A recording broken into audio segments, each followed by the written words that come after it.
Hello and welcome to my series Brave New World. I have brushed through quite a lot of cycles since the last episode, and I kind of realized I'm really crappy at making beginner videos for Obsidian not included, because a lot of the basic stuff I kind of forget to mention, like things I think are kind of too basic. But it might not be, because I've read the forums and you have questions like, how do I put up a good electrical system or electrical grids without frying the wires? So I probably should have made a video just explaining how do you put up the power transformation to not fry your wires, even though it's very, very simple. I'll try to do that for next playthrough, but well, I'm already here and I'm pretty much at the end game. So we're gonna talk about what's the end game in Obsidian not included, for now. But I want to start with something else first, and that are all the small changes I've made. I put up comfy beds. That's nice for them, relieve stress. I also put up some automated transport shipping systems. And there's one thing here I think is important to mention, and that was I got to that a lot later than I hoped. Now you can see that, yeah, well, this one is actually transforming up to my code generators. And the reason for that was this. Let's take a look at jobs, right? To build them, to even be able to construct them, you need a mechatronics engineer, all right? The mechatronics engineer need tier 2 in supply and tier 1 in engineering. So that means you kind of have to prepare for this by training someone first in supply and then in engineering, or vice versa. And I hadn't actually thought about that. So when I got to the point where I needed a mechatronics engineer, I didn't have anyone qualified for the job. So that might be a good thing to actually plan ahead for that, to actually cross-train a duplicant, to have the proficiency to become a mechatronics engineer in good time. Just like, for example, the training a farmhand up to be able to do the farm station.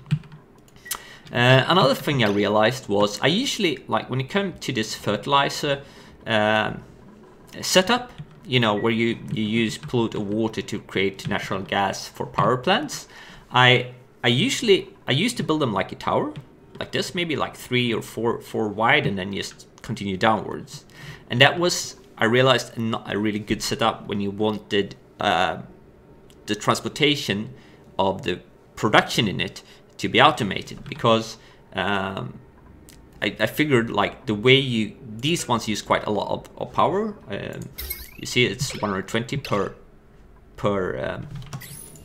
auto sweeper, so it's more efficient to kind of have a row in the middle with auto sweepers that can actually supply 2 rows of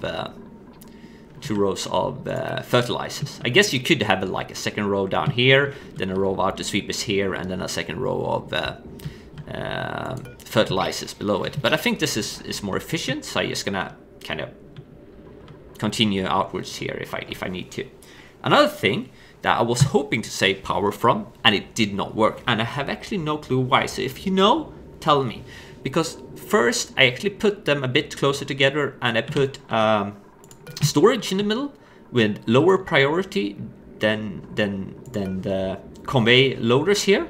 So I thought this one would put stuff in the locker, and it did.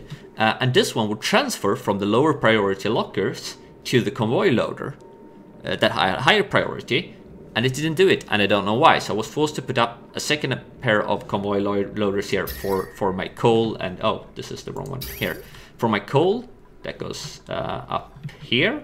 Right now there's no coal, and my fertilizer.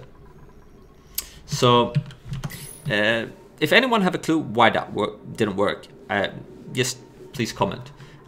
Second thing that might be good to mention is if you want here auto sweeper to transfer from receptacle to a storage, it's important. Let's see, where do I have priorities, right?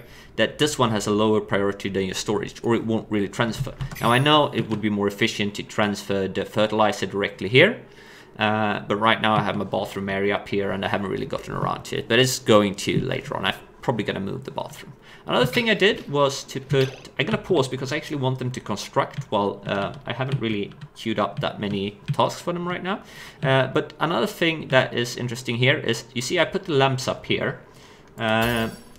So this is the most efficient way to cover your farm, because well, you don't really worry about the electricity for your lamps, but rather for the heat, right? So the more lamps you have, the more need of cooling your farm there will be. So if you put them higher up here, you need a lot fewer lamps, which means less heat production and less need of cooling for your farm. This is not exactly max farm tile size. It could probably stretch over here. The thing is, I don't actually need more. This is kind of stable now at around 50,000. So I don't really, to sustain 9 dupes, I actually don't need more plants than this. So to save on water, why would I overproduce food, right? And I don't really plan on adapting more duplicants. What else did I do? Well, I moved some stuff around, like the kitchen area, cleaning up here, because I kind of want to move the bathroom upwards to automate stuff here. Probably gonna move the sick bay as well. Also, I'm cooling the water for the farm. So, like, most of the geyser water are going directly to the machines where it's fixed output temperature, or the output temperature depend on the inherent temperature of the machinery in question. So I only cool the water needed for the farm. So this one is set to 900. I think it's a bit much, but I don't think it. I actually haven't really calculated how much water they use, but it's not too little anyway. So the reason for this one being kind of long is I use the same cooling system like my oil loop, with the oil that is cooled over here at the nullifier to cool everything, including the water for my farm. I don't need it that cold. That over here is 31 degrees, and with help of the cooling of the rest of the farm area here, that's plenty enough, right? So what you want here, if you use this type of cooling, what you want is kind of a longer swimming pool, or longer area for the water, because if you look at the temperature where it's 46 degrees, so what happens if you have the pump here and the outlet over here, this one should be removed by the way, and the outlet over here, the longer it is, the longer it will take for the water to actually travel over to the pump. So if I needed it even cooler, I could just extend this one like over here, and it would be a lot cooler once it reaches there. This is of course not enough to cool for sleet wheat grain farm. You would need a better cooling system for that, but it's plenty for farming bristle blossoms. So those are a few of the things I've done. I don't think I did that in last episode, but you can see I have hydrogen in here, and that's because I want this area really cool, because I get an extra cooling effect out of it, right? So if you look at it, the output temperature of the carbon dioxide, and also actually the polluted water dripping down here is quite cold. So by cooling this area, I get like a double effect out of the cooling that I can exploit. Now these ones, I think I actually said it wrong in the last episode. This one, the carbon skimmers, got a fixed output temperature about 40 degrees regardless of their inherent temperature. So having them in here probably doesn't help. I should move them somewhere else, but I haven't gotten around to that. Also, I haven't really gotten around to a good way to clean any excess polluted water. So I actually had, since I haven't gotten around to it, I had to dump it down here. But that leads us to the end game and the whole heading or the name of this video. So what's the end game in oxygen not included? Now, the problem with oxygen not included is that if you're somewhat accustomed to the game, you played through a couple of times, you adapted to the new changes and the new patches, I would say it takes you, depending on where your geysers are situated and your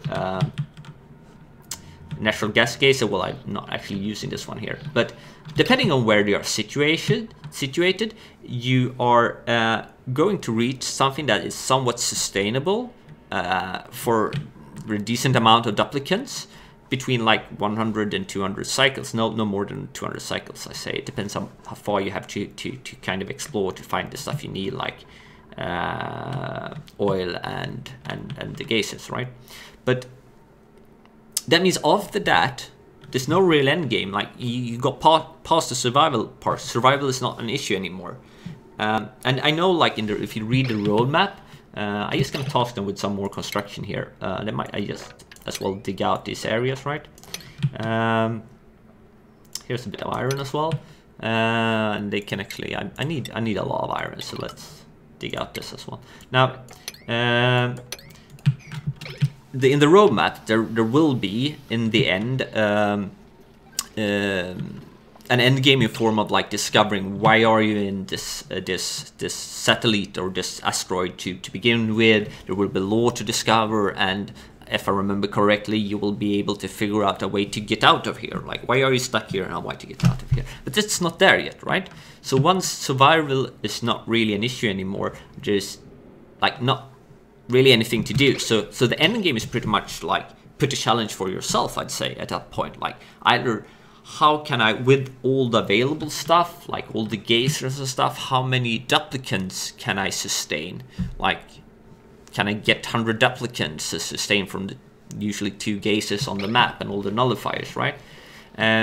Or something else. You kind of create a goal for yourself what to construct. For me, the end game, both in like previously and now, has always been like try to make it sustainable without using, like I'm using it right now, but I'm gonna try to cut it away without using nullifiers, resorts, etc. Like the Project Eden was that, my last video series, and this will develop into that as well. And the reason for choosing that end game is if you don't use all the stuff that is there to aid you, that they put there to aid you, like the geysers and stuff, the only way to solve this is by using every other resource on the map, like the animals, create kind of everything from like simple but a lot of complicated machinery as well to solve the issues.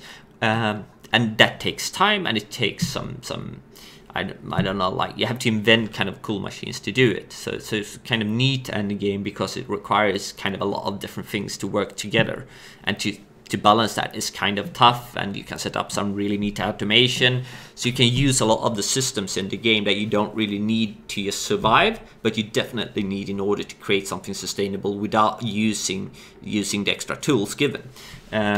So that's what we're gonna do. And the first thing I'm planning to do is to start cleaning water and try to cut out the cooling from the nullifier and resorts. And I'm gonna do a 2-in-1 system. I did like a video a long time back, or a few months back, about cooling your base and boil water at the same time. It's pretty much that principle I will use, right? So, but with some improvements. So my idea here is that hopefully this, together with exploiting the facts with fixed output temperatures of some machinery, will be enough to cool the base. And I could of course use the really hard exploit of I think it's called the Borg cube. Well, anyway, like Saturnus, one of the guys from the Clay forum, who's there a lot and answers a lot of questions to people. He knows everything about the game. I think I said that in Project Eden as well, giving him a lot of credit here. But I think he invented it, right? You use one single thermo aqua tuner to exploit the crap out of the liquid cooling bug. I could probably make like, I'm not going to explain that in detail here, but pretty much you can cool the whole base with a really simple setup, just exploiting that bug to the max, right?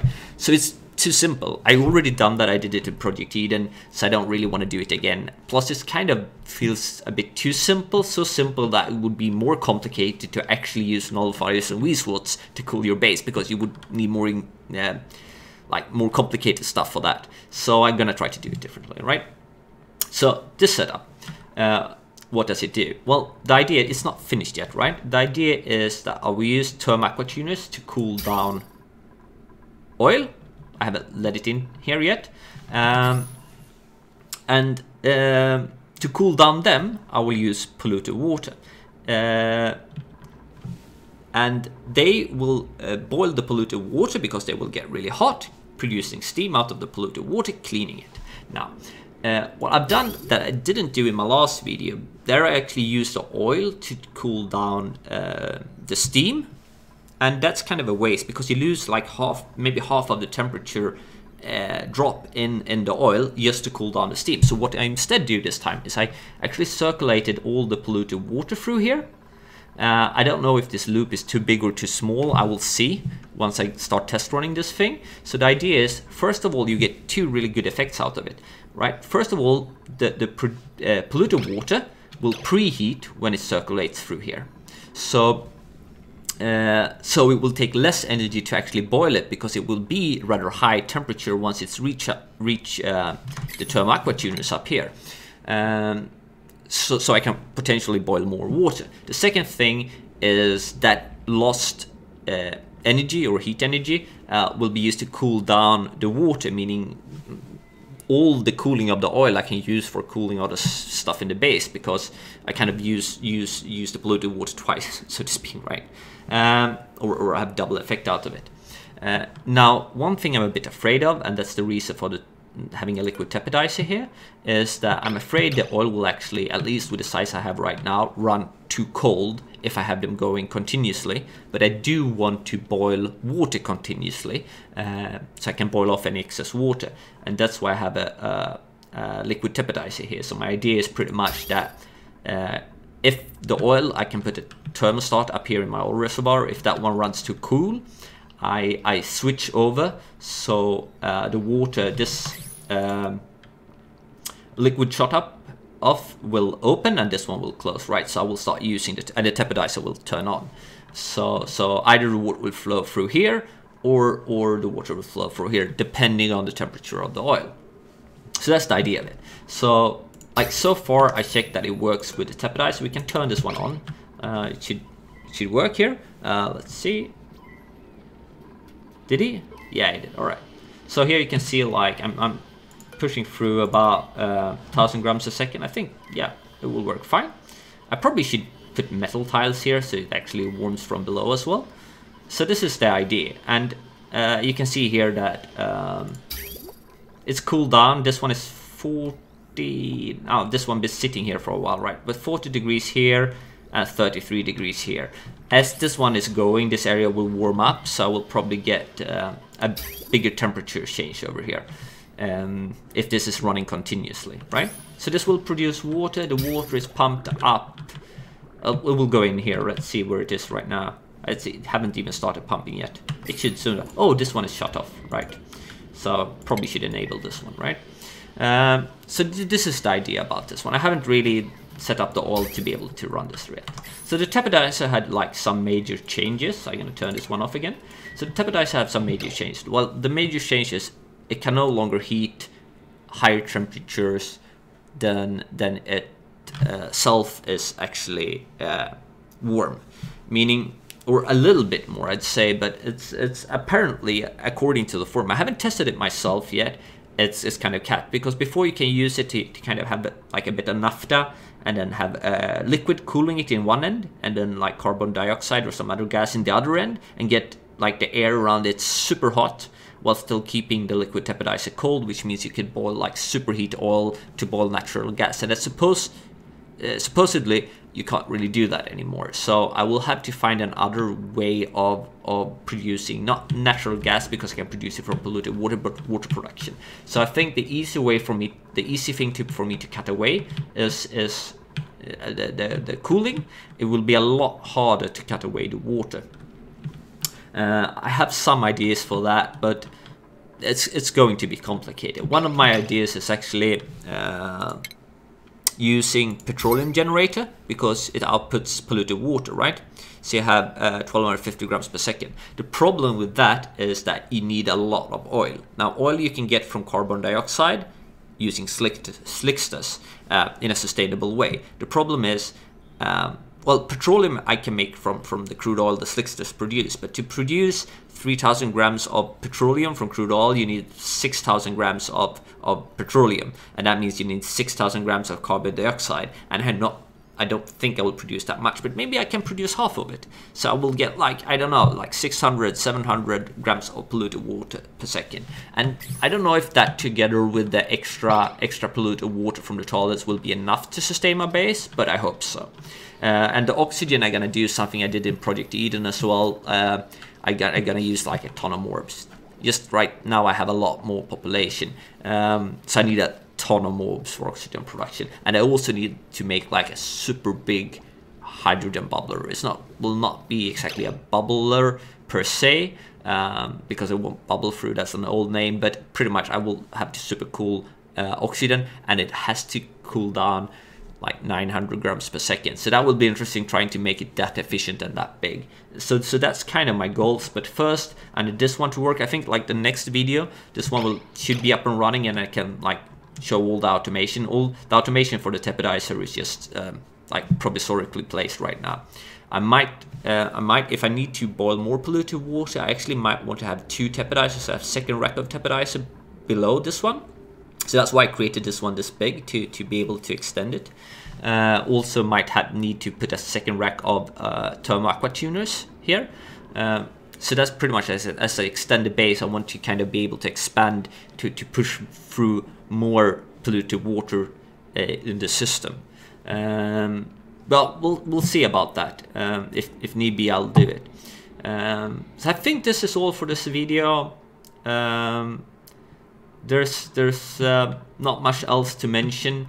Feel free to ask if you want me to clarify something, and I hope you enjoyed this, and hopefully like next video there will be more really cool stuff to talk about. Cheers!